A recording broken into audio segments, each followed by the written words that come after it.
The National Assembly Joint Committees on Electoral Matters, in collaboration with Policy and Legal Advocacy Center at the Foreign Commonwealth and Development Office, wants the electoral system upgraded to sustain the democracy Nigeria currently enjoys.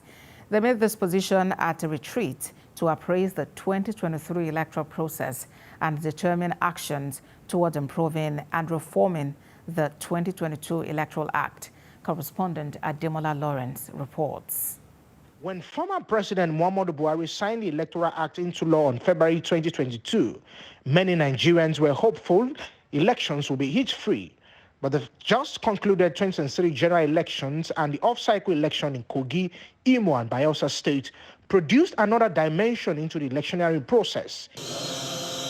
At these retreats, which will last for 3 days, with members of National Assembly with the theme Updating Nigeria's Electoral Reforms, they hope to identify issues relating to electoral legal framework, strategies, and timelines to achieve a better electoral system. The forum will expose members of the committee to different perspectives to the electoral process and how it can be achieved. Although it can be said that the Electoral Act 2022 is one of the best legislation passed in Nigeria's legislative history, with outstanding provisions which, if appropriately applied by all actors involved in the electoral process. For them, electoral integrity, citizens' confidence and trust in the electoral process is important at this point in the nation's democracy. I am optimistic that in moving forward, the committee will do a holistic assessment of the operational issues within the Independent National Electoral Commission, INEC, and possible interventions through legislative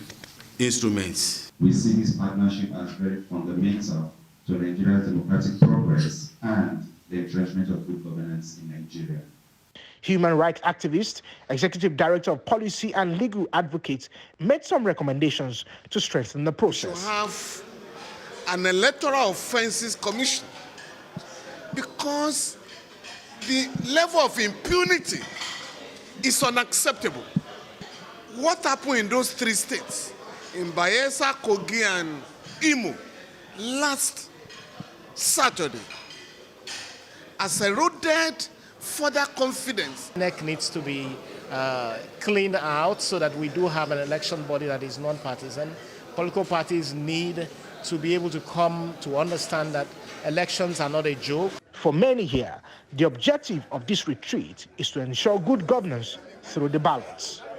Ademola Lawrence, TVC News, Lagos.